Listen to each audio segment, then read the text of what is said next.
Hey everyone, welcome back. Life can throw some real curveballs, right? And today we're diving into a topic that, unfortunately, we all have in common: trauma. Absolutely. But don't worry, this isn't about dwelling on the negative. No, not at all. We're dissecting this really cool workbook. It's called Workbook for the Body Keeps the Score. Oh, I love that book. It's all about understanding and recovering from trauma, using practical tools, and some really fascinating insights from, the latest science. Yeah, and it's so important to remember that talking about trauma, it's not always enough. Right. We're going to unpack how trauma actually rewires our brains, our bodies, and explore some cutting-edge approaches like, have you ever heard of neurofeedback? I have heard of neurofeedback. That can really help us heal. Okay, now neurofeedback, that sounds intriguing. But first, I want to talk about how this workbook, it doesn't just focus on those big dramatic events, the things we usually picture when we hear the word trauma. Yeah. It highlights how even everyday stuff, chronic stress, Yes. witnessing somebody else's trauma Yeah. can really leave a mark. Right, it's true. And the workbook calls that vicarious trauma. Vicarious trauma, I'd never even heard of that. It's fascinating stuff, right? So it dives into these different types of trauma, acute, chronic, and this vicarious trauma.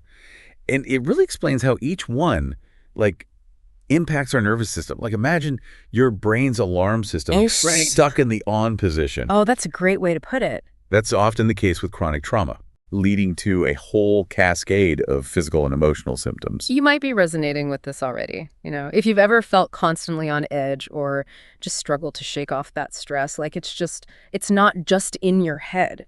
It's literally in the way that your nervous system is wired, which is kind of scary to think about. And that's why, just talking about trauma sometimes, it's not enough. Right. We need to address those deeper neurological changes, and that's where those therapies like neurofeedback can really come in. Okay, but before we get ahead of ourselves, let's just break down those different types of trauma a little bit more. I have to admit, I'd never even heard of complex trauma before reading this workbook. Right. It's often overlooked. Complex trauma usually stems from, experiencing multiple traumatic events over time. So things like ongoing abuse, neglect, that sort of thing. Right. And what makes it so challenging is that it embeds itself deep within our nervous system. Wow. Makes it so much harder to even recognize and address.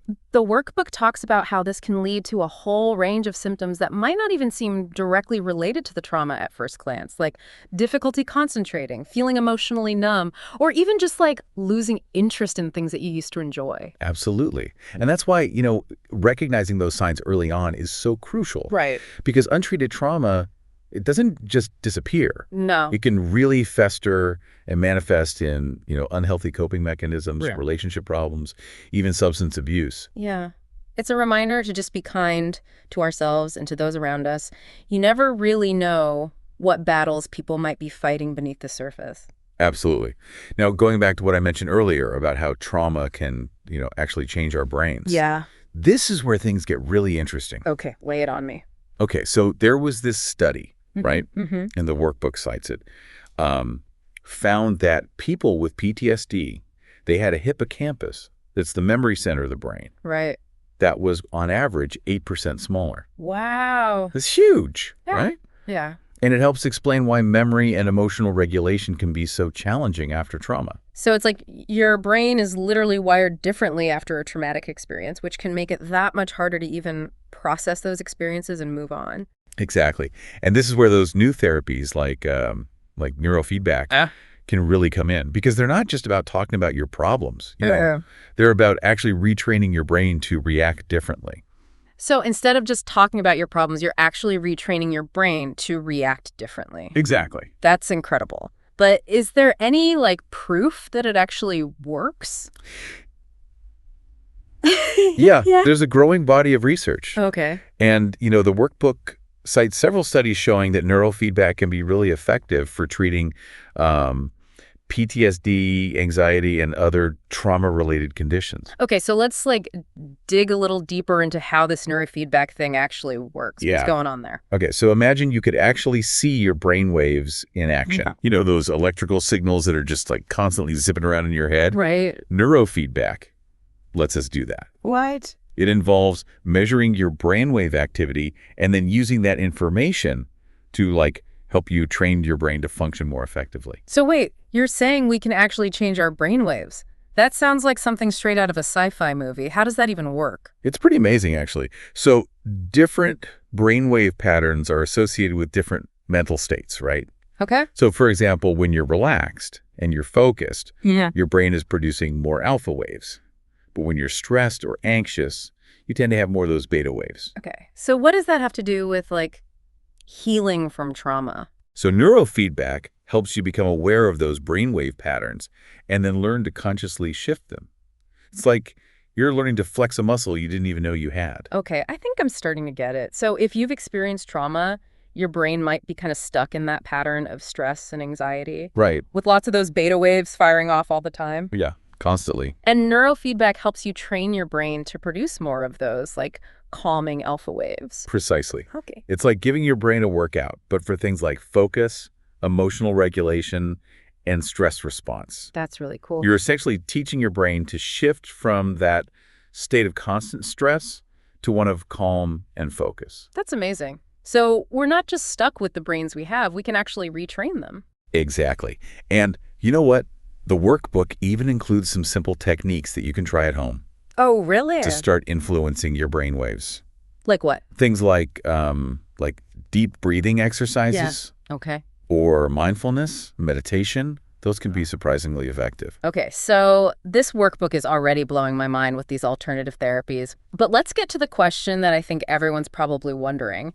Can we truly heal from trauma completely? That's the million-dollar question, isn't it? It really is. And, the workbook tackles it head on Okay. in the next chapter. And, it's not about waking up one day and just being over it. Right. It's a journey, and it looks different for everyone. So it's not about forgetting the trauma ever happened. It's more about changing how it defines you. Exactly. Healing is about learning to live fully in the present moment without letting the past dictate your reactions. It's about reclaiming your power. I love that, reclaiming your power. That's a concept I think we can all get behind. But how do we actually do that? How do we take those first steps towards healing and reclaiming our lives after trauma? Well, that's where the workbook really shines in providing those practical tools and strategies for the journey ahead. Okay, I love the actionable stuff. So let's dig into those practical steps in part 2 of our deep dive. We'll uncover the workbook's insights on managing triggers, cultivating self-compassion, and so much more. Don't go anywhere. Welcome back to our deep dive into trauma recovery. Last time we were talking about how trauma, it can actually rewire our brains and how these therapies, like neurofeedback, offer some real hope for healing those deep-seated patterns. Yeah, it's pretty amazing stuff. So now I'm ready to get practical. Let's explore those actionable steps this workbook lays out for, reclaiming your life after trauma. Okay, sounds good. And it starts with the concept that, it might seem deceptively simple, Okay. but it's incredibly powerful. It's all about acceptance. Okay, acceptance. I have to admit, when I hear that word in relation to trauma, my initial reaction is always like, wait, I'm not supposed to be okay with what happened, right? You're hitting a nail on the head. Acceptance in this context, it isn't about, condoning what happened Right. or minimizing the pain. It's about acknowledging the reality of the trauma. Okay. It happened, it impacted you, and now you're choosing to move forward from this place of truth. So it's about saying, this happened, it was awful, and now I'm going to focus on healing and moving forward. Exactly. Okay. It's about shifting your energy from fighting the past Great. to building a brighter future. And this workbook, it provides some incredibly practical tools to help you do that. Okay, I like it. One that really resonated with me is this idea of creating a coping strategy. Okay, creating a coping strategy. What does that actually entail? So it starts with identifying your triggers. Okay. Those things that can just instantly transport you back to that traumatic experience. Right. It could be a smell, a sound, a certain place, even a particular time of year. Oh, yeah. Have you ever noticed how certain things can trigger a really strong emotional response, even if you're not consciously aware of why? Oh, absolutely. For me, the smell of chlorine will always remind me of this one awful summer camp experience. It's amazing how our senses can hold on to those memories so vividly. It's true. Our brains are wired for survival. Right. And those sensory details, they're often key to keeping us safe. Right. But after trauma, those survival mechanisms, they can become kind of overactive, Yeah. leading to those really intense reactions to, seemingly ordinary triggers. So how does the workbook suggest we actually tackle those triggers? Like, do we try to just avoid them altogether? It's not always possible or even helpful to avoid all your triggers. It's true.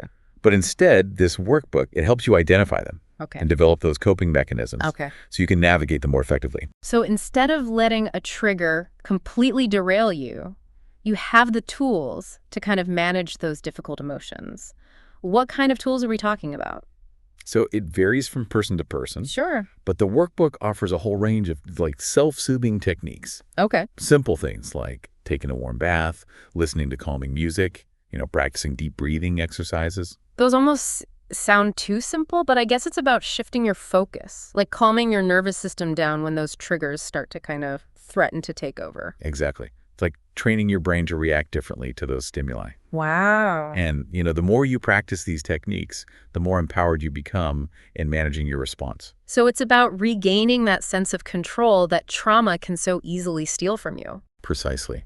And that's where another key theme of this workbook comes in: self-responsibility. Okay. And it might seem like kind of a strange concept to apply to trauma, Right. especially if you are the victim of somebody else's actions. Okay, self-responsibility, I'll admit, that one makes me a little uneasy. It's easy to fall into that trap of blaming yourself after trauma, even when, logically it wasn't your fault. You're right to be cautious, because self-responsibility is often misinterpreted. This workbook is very clear. It's not about blame. Okay. It's about recognizing that you have the power to choose how you respond to your experiences, Okay. even the traumatic ones. So even if the trauma wasn't your fault, you still have agency in how you move forward. Right. That's a really empowering way to look at it. It is. But how do you actually put that into practice? The workbook suggests a few simple but really powerful steps. Okay. One is to become aware of when you're slipping into what's called a victim mentality. Oh, Complaining, blaming others, feeling helpless. It's not about judging yourself for those thoughts, but just noticing them right. and choosing a different path. What stands out to you about that? I guess it's about shifting from why me to what can I do now. Yes. It's about focusing on what you can control, even if it's just your own attitude and your actions. Exactly. It's not about denying the pain or pretending it didn't happen. Right. It's about choosing to focus your energy on healing and growth. That makes a lot of sense. So we've got acceptance, coping strategies, self-responsibility. These are all incredibly powerful tools for reclaiming your life after trauma. Yeah. What other gems does this workbook offer? Well, it wouldn't be complete without addressing one of the biggest hurdles for many survivors, and that's letting go of the past. Oh, yeah. It's so much easier said than done, right? It really is. It's like those traumatic memories, they have a way of clinging to you even when you desperately want to move on. They do. And there are a few reasons why letting go can be so hard. Okay. The workbook talks about how sometimes it's about trying to make sense of what happened. Right. Finding some sort of explanation or meaning in the trauma. Right. Even if logically, we know there might not be one. Yeah. Or for others, it's about avoiding the pain of the present. Right. Dwelling on the past can be a way to distract ourselves from dealing with current challenges. That makes sense. But if dwelling on the past is ultimately unhelpful, how do we break free from that cycle? So the workbook dives into some really powerful tools for letting go. Okay. And one that it emphasizes again and again is mindfulness. Okay, mindfulness. That's a little bit of a buzzword these days. Everyone's talking about it. But how does it actually help with letting go of the past? Think of mindfulness as a way of training your brain to be fully present in this moment without judgment. Okay. It's about noticing your thoughts, your feelings as they arise, but not getting swept away by them. Okay. So instead of dwelling on the past or worrying about the future, you're fully present in the now. It's like hitting the reset button on your brain, giving yourself a break from that constant replay of painful memories. I can see how that would be incredibly freeing. But how do you actually do it? How do you become more mindful? It takes practice. Of course, of course. But the workbook provides some really accessible techniques. Okay. Things like focusing on your breath, Okay. paying attention to your senses, practicing gratitude, simple things that can help to just ground you in the present moment. Have you ever tried any of these techniques? I have dabbled in meditation, but I'll admit my mind tends to wander. Yeah. It's like a monkey swinging from vine to vine. But I can see how, like, bringing it back to my breath or noticing the sensations in my body could help interrupt that cycle of, like, rumination. Exactly. It's about gently guiding your attention back to the present moment over and over again. Oh, right. And that's where self-compassion comes in. Ah, yes, self-compassion. That's another one that's much easier said than done, especially after trauma. It is. It's easy to be really harsh on ourselves, to blame ourselves for our reactions, or feel like we should be over it by now. Right. But this workbook, it reminds us that healing takes time. Yes, it does. And that being kind to ourselves throughout the process is essential. It's about treating yourself with the same compassion that you would offer a loved one who's struggling. I think that's a really important message for anyone on this healing journey. Absolutely. And the workbook doesn't just, tell you to be more self-compassionate. Right. It provides really practical ways to do it. Oh, good. Like what? Things like challenging that negative self-talk, Right. practicing gratitude for your strengths, and reminding yourself that you're doing the best that you can with what you've got. It's about silencing that inner critic and replacing those harsh judgments with kindness and understanding. Yeah. I love that. And as you cultivate more self-compassion, letting go of the past, it becomes a little bit easier. Right. You start to create that space for healing and growth. This workbook is really shaping up to be quite the roadmap for, navigating the complexities of trauma recovery. We've covered so much ground already, from understanding how trauma impacts our brains and bodies to exploring those practical tools for acceptance, coping, self-responsibility, even letting go of the past. And we're not done yet. Oh. There are even more hands-on techniques to uncover, like the power of movement and the importance of social connection. I love how this workbook blends those internal strategies with how we actually interact with the world around us. It's all connected. Exactly. So join us in part 3 as we delve into those final layers of healing and discover how to truly thrive after trauma. Welcome back to our deep dive. We're in the home stretch now, exploring all these incredible tools for healing from trauma that we found in this workbook. It's really been quite a journey, hasn't it? It has. We've covered so much ground already, like how to find acceptance, how to build those coping strategies, even things like self-responsibility and mindfulness. Right. We're really getting into those nitty-gritty details now. Exactly. So now we're in the last few chapters of this workbook, and I have a feeling things are about to get active. Am I right? You are so right. We're shifting gears a little bit, moving from those internal strategies that we've been talking about to looking at how we actually interact with the world around us. Right. Because healing from trauma, it's not just this inner journey, right? It's not, no. It really involves re-engaging with our bodies and, building those meaningful connections in our lives. Yeah, that makes total sense. When you're really in it, struggling with the effects of trauma, it can be so easy to just withdraw into yourself. Oh, absolutely. But this workbook reminds us that, connection, it's not just a nice to have, it's actually a crucial part of healing. It really is, yeah. Yeah. But before we jump into that, there's another powerful tool that I really want to highlight from the workbook. Okay, what's that? Movement. Movement. Okay, you're going to have to explain this one to me. Are we talking exercise here? I mean, obviously, we all know that staying active is good for our well-being overall. Right, of course. But how does that specifically help with trauma? So think about it. Yeah. What actually happens to your body during a traumatic event? Okay, yeah. It's like your whole system just goes haywire. Exactly. It's that fight or flight response kicking in, right? Right. So your heart's racing, your muscles are all tense, your whole body's on high alert, flooded with adrenaline and cortisol. It's like your body is primed for action, ready to, fight or flee the danger. Exactly. But even after the danger's passed, those physical sensations, they can linger. They do, yeah. It's like this trapped energy. Yes, exactly. Trauma, it's not just a mental or emotional experience. It gets stored in our bodies too. Wow. Okay. And that's why just talking about it, sometimes it's not enough. We need to release that trapped energy. And movement can be an incredibly effective way to do that. So it's almost like giving your body a way to process the trauma physically. Yes. Not just, mentally and emotionally. Exactly. And the beautiful thing is that movement can take so many forms. Okay, good. So we're not talking you have to go run a marathon or anything. No, not at all. Okay, good. The workbook talks about things like just going for a walk, yoga, Right. dancing, Even just stretching, gardening, anything that kind of gets you moving and connected to your body. So it's not about like pushing yourself to the limit or anything. It's about finding what feels good for you and what feels sustainable, something you can actually stick with. Exactly. And what resonates most with me about this whole approach is, it's this reminder that our bodies, they're not separate from our minds and emotions. Like it's all interconnected. It really is. Yeah. It's that mind-body connection again. Exactly. And sometimes, the best way to heal our minds is to actually start by moving our bodies.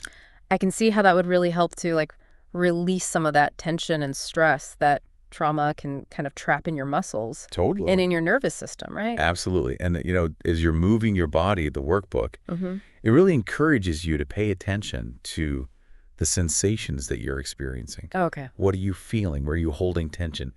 It's about reconnecting with that physical self and learning to feel safe and grounded, in your own body. I love that. So it's not just about those like physical benefits of exercise. It's really about the mindful awareness that it brings to your body. Yes. That mind-body connection again. Exactly. And that increased body awareness, it can be so helpful for managing those triggers that we were talking about before. Right. Yeah. Because the more in tune you are with your body, the quicker you'll notice those early warning signs, and you'll be able to respond with those coping strategies that work for you. That makes a lot of sense. It's like movement. It helps you become more attuned to those signals that your body is sending you so you can actually, respond proactively instead of just feeling completely swept away by these like intense emotions. Yes, exactly. And now for kind of, I don't know, the final piece of the puzzle here, social connection. The workbook really emphasizes that healing from trauma, it doesn't happen in isolation. Yeah, it's easy to think that you have to go through it alone. It's so easy to fall into that trap, especially when you're in it. But, we really need those supportive people in our lives. We really do, yeah. And, we've kind of hinted at that throughout our conversation today. Right. But I'm really glad that we're circling back to it because I think, especially after trauma, connecting with others can feel really, really difficult. Oh, absolutely. Like you can feel so isolated, like no one really understands what you're going through. Yeah, it's that feeling of being completely alone, right? Yeah, and it's so easy to withdraw when you feel that way. Exactly. Trauma can make you want to just like isolate yourself completely, maybe out of shame, fear, or just this feeling like you're totally different from everyone else. Like nobody could possibly understand. Right, exactly. And the thing is, that isolation, it can actually reinforce the negative effects of the trauma. It's like a vicious cycle. It is. And the workbook really stresses that connecting with others, especially those who get it, those who understand, that can be a really powerful antidote to that isolation. Yeah, it's like having a safety net, knowing you're not alone on this journey. Exactly. But actually building those connections, especially if you've been isolating yourself, that can feel so, so daunting. Where do you even begin? You're right. It's not always easy. But, the workbook actually offers some, like, really great suggestions. Okay, good. And it starts with just making an effort, Okay. to spend time with your loved ones, even if it's just something simple like watching a movie together or going for a walk. Right. It doesn't have to be about, sitting down and having this big, deep conversation about the trauma.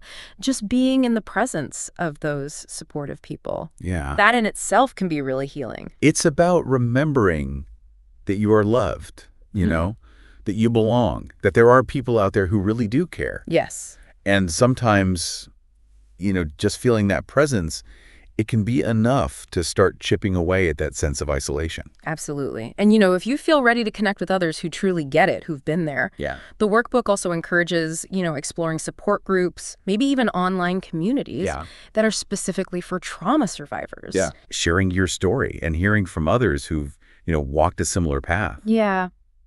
It's so powerful. Can be incredibly validating. It's like finding your tribe, Yes. The people who get it, who can offer empathy and support without judgment. And I think in those shared experiences, you might find not just support, but also a sense of hope. Yes. You said it. Hope. That's what it all comes down to. Knowing that healing is possible. Yeah. That you can reclaim your life after trauma. This entire workbook, with its like blend of science, practical advice, and straight up compassion, it's been such a testament to that possibility. It's shown us we're not alone. We are definitely not alone. And that healing is possible. That is possible, yeah. And that there are these concrete steps that we can take to reclaim our lives. So this has been amazing, this whole conversation. It really has. It's been an incredibly powerful conversation, I think, and I want to thank you for joining me on this deep dive into trauma recovery. Thank you for having me. It's been a pleasure. And to everyone listening, thank you for being here. Until next time, take care of yourselves, take care of each other.